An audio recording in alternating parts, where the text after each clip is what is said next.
Welcome to 21 Reviews. Yo, halo semuanya cuy, kembali lagi di 21 Reviews bersama gue Krisna. Di konten kali ini kita akan tes gaming dan juga kamera HP Samsung S20 FE yang kemarin itu udah kita review. Nah, mari kita lihat apakah di tes mendalam kali ini HP ini itu bisa unggul atau justru mid aja. Oke, tanpa basa-basi langsung aja kita ke videonya, let's go. Nah oke, yang pertama kita akan bahas dari skor Antutunya terlebih dahulu. Oke, di sini kita tes pakai Antutu 11 ya, dapat skor di 803.000. Kemudian ini gue dapat di internet ya. Untuk Antutu versi 10-nya itu dapat di 740 ribuan.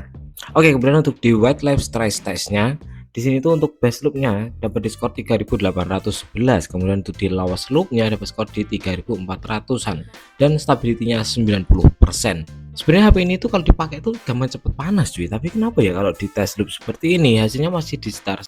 Oke, di sini kita langsung lanjut aja ya, main game yang pertama yaitu adalah Genshin Impact. Di sini tuh gue setting di rendah dan juga menengah. Jadi ya sekitar menengah ke bawah gitulah ya. Tapi gue setting FPS-nya itu di sekitar 60 FPS-an. Biar kita bisa tahu HP ini tuh kuat main sampai seberapa FPS.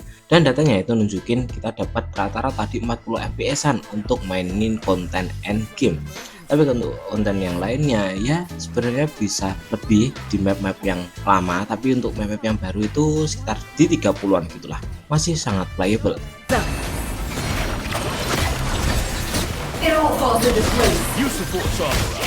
Oke, game yang selanjutnya itu adalah Honkai Star Rail. Nah, di sini gue setting di sedang ya, kemudian FPS-nya itu aku mentokin di 60. Nah, tapi di sini tuh sayangnya aku lupa record pakai HP lain ya. Jadi ini tuh cuman ada screen recordnya aja. Nah, di sini gue tuh main sekitar 20 menit ya. Kemudian FPS-nya itu maksimal di 61, average-nya itu ada di 37. Yang mana ini tuh sebenarnya masih playable banget. Dan kalau kalian mau nyari kemulusan itu bisa disetting di lowest. Tapi kalau kalian itu nyarinya lebih ke tampilan, itu bisa disetting aja di tinggi, tapi FPS-nya itu disetting di 30. Itu masih aman banget buat main sehari-hari aja. Nah, kemudian selama gue main 20 menit itu baterainya turun dari 38 ke 28. Sedangkan untuk suhunya itu nyampe di sekitar 43 derajat. Ya ini sebenarnya emang cukup panas ya, tapi ya kalau kalian pakai casing masih oke lah buat main.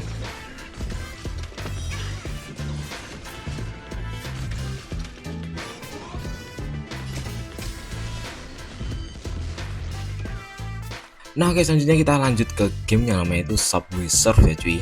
Nah, game ini itu spesifik gue gunain buat ngetes apakah HP ini tuh emang bisa jalanin game itu di 120 fps. Karena banyak HP yang sudah support 120 Hz tapi tidak bisa menjalankan game itu di 120 fps, dan ternyata di HP ini itu bisa ya sebenarnya. Tapi entah kenapa kalau di game-game lain seperti Mobile Legends, HOK dan juga Wild Rift itu kayak settingannya itu ditahan gitu sama chipsetnya. Nah di sini tuh sepertinya sama Samsungnya, chipsetnya ini tuh emang ditahan. Tapi kalau kita oprek pakai custom ROM itu harusnya bisa lancar banget.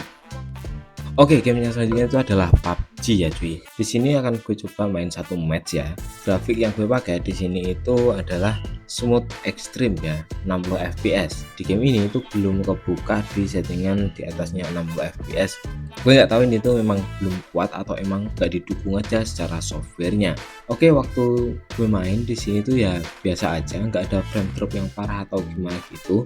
HP-nya itu ya anget-anget aja lah di sekitaran 41 derajat. Selama gue main sekitar 17 menit, baterainya tuh berkurang di 8% cuy. Ya termasuk agak irit lah ya.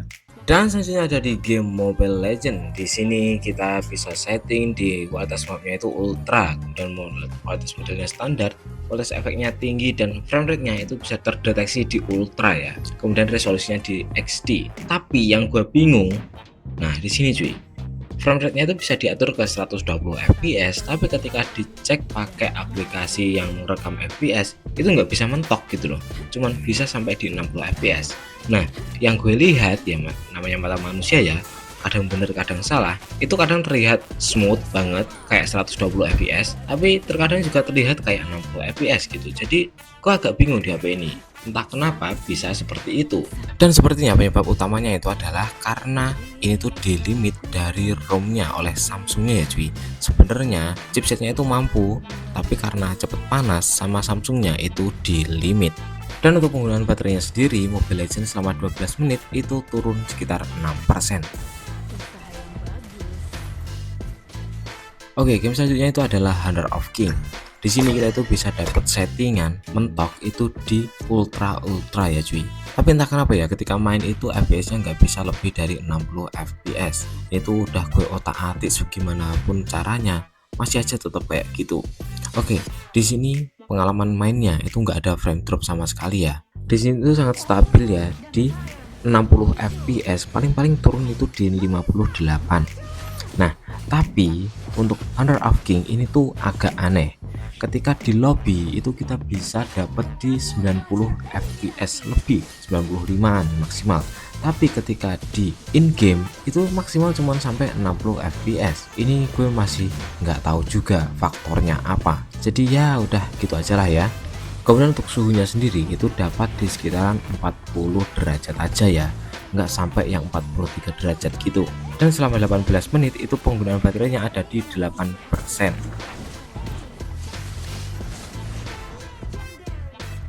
Nah, game selanjutnya itu adalah Wild Rift.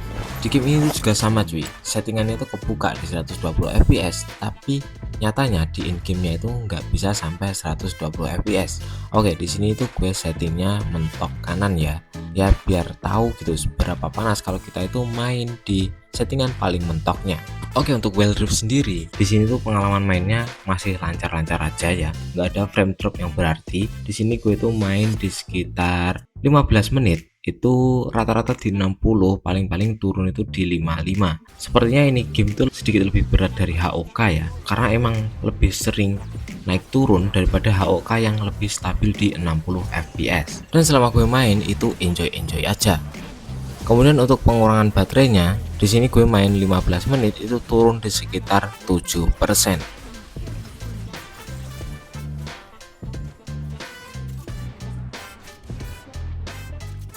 Nah, kemudian di sini ada game Asphalt Legend ya. Di game yang satu ini kita tesnya itu singkat aja karena ya game ini tuh emang sebenarnya enteng, tapi di sini gue tes itu ya untuk mewakili para kaum yang mainin game racing gitu. Nah, di sini tuh kita dapat flat di 60 fps, smooth banget karena emang game ini tuh cukup ringan. Kemudian karena di sini gue ngetesnya itu cuma sekitar 3-5 menit, itu baterainya itu cuma berkurang sekitar 1-2% aja. Untuk suhunya sendiri juga hanya ada di sekitar 40-an, nggak ada suhu panas yang berarti atau gimana pun ya, karena ya memang gamenya cukup enteng. Oke, kita lanjut ke game selanjutnya.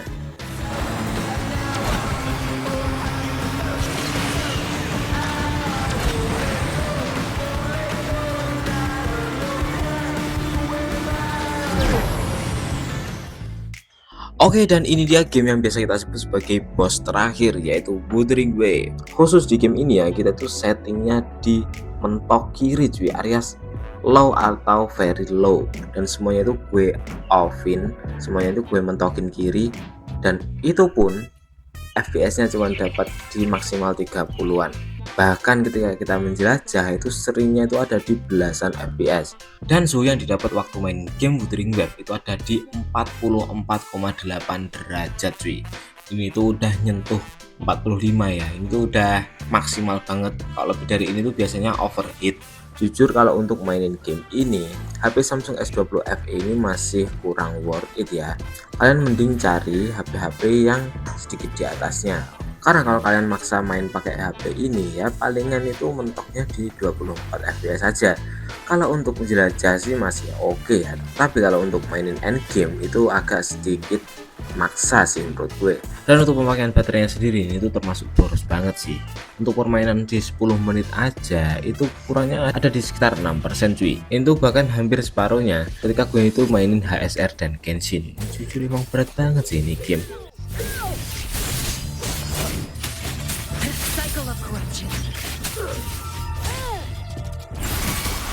Rejuvenating the snow. Ha!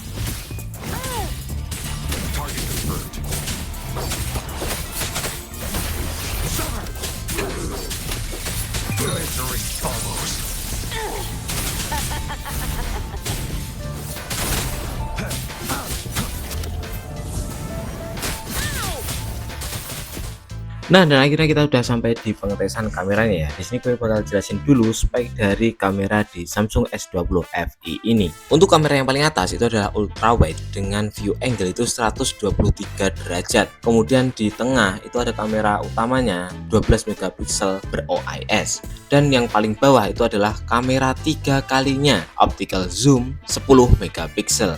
Nah, selanjutnya untuk di kamera depannya itu ada kamera selfie di 32 megapiksel.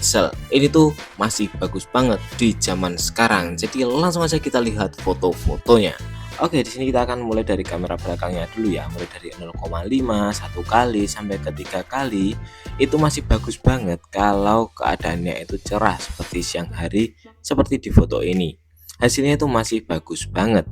Bahkan HP 2 jutaan zaman sekarang mungkin bisa kalah.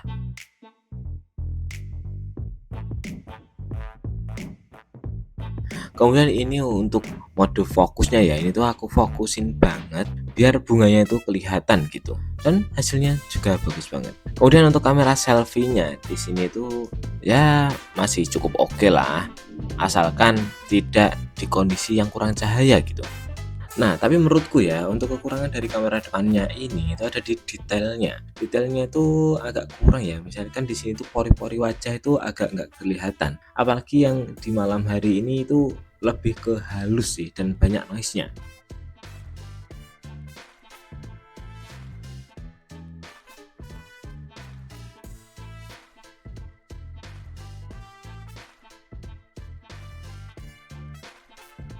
Kemudian untuk foto di malam hari ya, di kamera belakangnya ini tuh untuk 0,5 itu juga masih lumayan oke sih. 1 kalinya juga masih bagus banget dan 3 kalinya ya masih cocok untuk kalian share. Full HD 30 fps.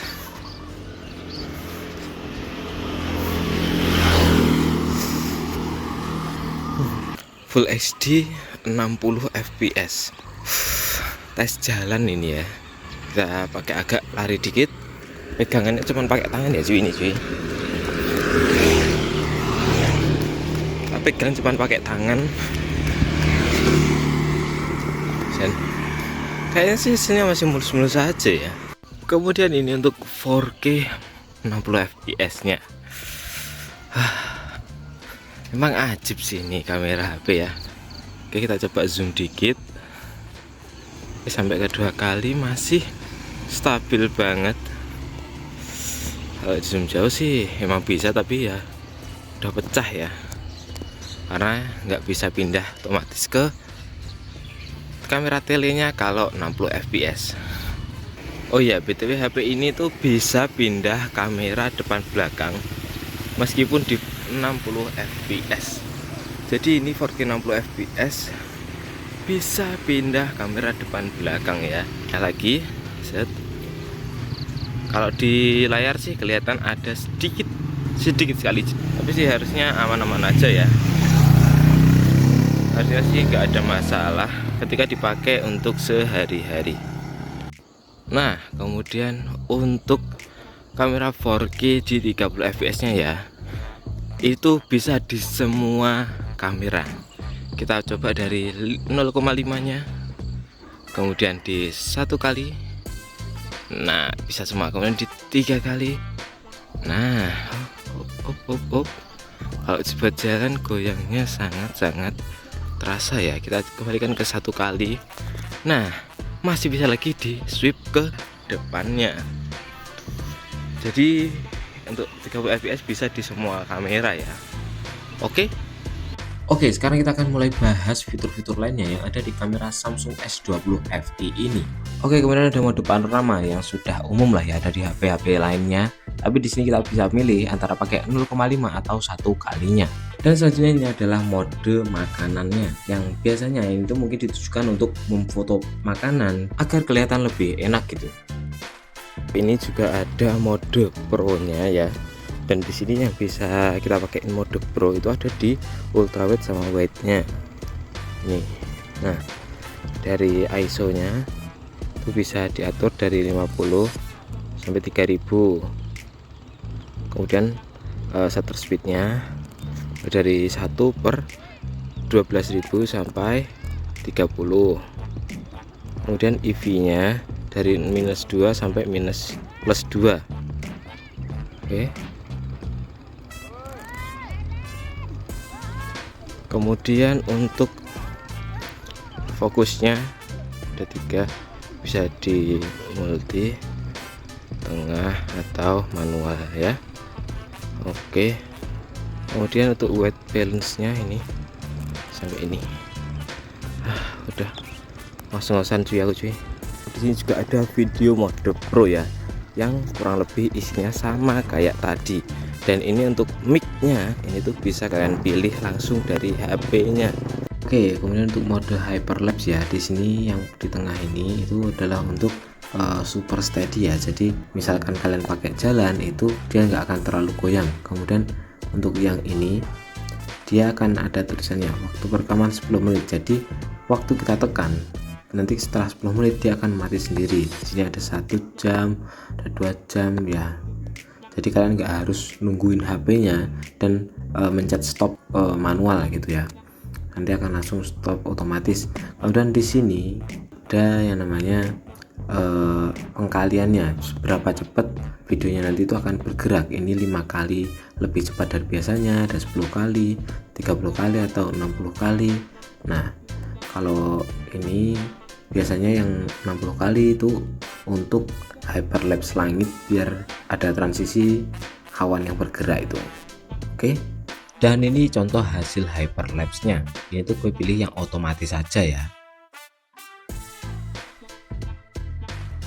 Oke, kemudian untuk mode slow-mo di situ ada 2 ya. Yang pertama slow-mo biasa dan yang kedua itu super slow-mo. Yang slow-mo biasa itu resolusinya di 1080p dan 240 fps. Tapi kalau di mode super slow-mo itu ketika kita memencet shutter kameranya, HP kita itu akan mendeteksi gerakan terlebih dahulu sebelum dia menjepret. Oke, kemudian HP ini tuh juga memiliki fitur mode video portrait, yang mana ketika kita merekam dengan fitur ini, background di sekitar kita itu otomatis akan menjadi buram. Nah, yang bagus ini tuh udah otomatis ya cuy, padahal ini tuh bukan spek dari kameranya, tapi ini tuh adalah fitur dari Samsungnya. Dan lebih kerennya lagi, itu bisa kalian pakai di kamera depan. Jadi kita bisa pakainya itu di kamera depan dan belakang. Itu bagus banget buat kalian yang suka videografi, bikin film-film sinematik dengan modal HP, ini tuh udah bisa banget. Dan ya, itu tadi adalah review gue tentang Samsung S20 FE. Kita sudah review di bagian performance buat gaming dan juga fitur-fitur kameranya. Nah, kalau kalian masih ada yang perlu ditanyakan, tulis saja di kolom komentar, nanti gue balas. Terima kasih dan jangan lupa di subscribe channel ini. Sampai jumpa di video selanjutnya.